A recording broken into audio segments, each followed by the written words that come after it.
इस तरह की विजय की तो बीजेपी को खुद को भी उम्मीद नहीं थी, ये बात मैं आपको बता सकता हूं।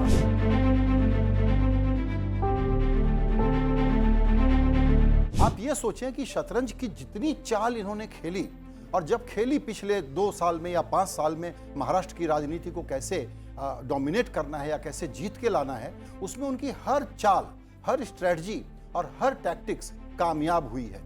शिंदे को तोड़ करके लाना, अजित पवार को साथ में लाना, शिंदे को प्राइमेसी देना और उसके बाद ऐसे मुद्दे गढ़ना जिसमें एक तरफ विकास और दूसरी तरफ उससे भी बड़ा महिला वोट बैंक, ये जो था उन्होंने इनके लिए कमाल किया है। इस तरह की विजय की तो बीजेपी को खुद को भी उम्मीद नहीं थी, ये बात मैं आपको बता सकता हूं। इस पूरे बीजेपी, मोदी, शाह, संघ, देवेंद्र फडणवीस, शिंदे, इन लोगों के काम करने के तरीके का पीएचडी का विषय होना चाहिए विपक्ष के लोगों को जो आज धूल चाट रहे हैं। इसीलिए मुझे लगता नहीं है कि एलाइज के साथ उनकी कोई भी प्रकार की वेवलेंथ में कोई मिसमैच होगा, ऐसा मुझे बिल्कुल नहीं लगता है।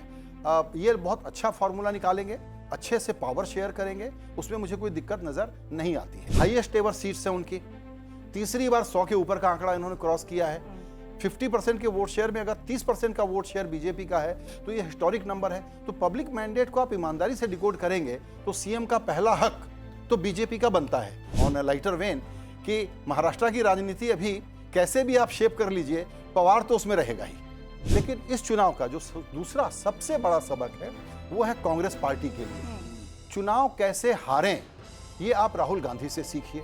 तो जब लीडर ऑफ अपोजिशन अपने को ट्रोल बना ले, सिंगल मुद्दा पार्टी बना ले, पूरा मीडिया में उसकी सेंसेशन के कारण डोमिनेट करना चाहे और सोचे कि महाराष्ट्र में वो अच्छा कर लेगा, इससे बड़ा सबक नहीं हो सकता जो महाराष्ट्र ने सिखाया है कि राहुल गांधी जिस पॉलिटिक्स को परस्यू कर रहे हैं, ये पॉलिटिक्स षड्यंत्र की पॉलिटिक्स है, ट्रोल की पॉलिटिक्स है।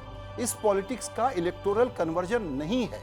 दूसरी तरफ आप उद्धव ठाकरे की हालत देखिए, बाला साहब ठाकरे की लिगेसी को उन्होंने कैसे निभाया, इसको समझने की कोशिश करिए। उनकी बातों में भी कर्कशपना था, एंटी डेवलपमेंट बात कर रहे थे, प्रांतवाद को फैलाने की कोशिश कर रहे थे। अब ये कांग्रेस पार्टी क्या जा करके गुजरात में कैसे वोट मांगेगी, ये सोचने की कोशिश करिए। और ये बाला साहब ठाकरे अब के नाम पर कैसे उद्धव ठाकरे आगे की राजनीति करेंगे।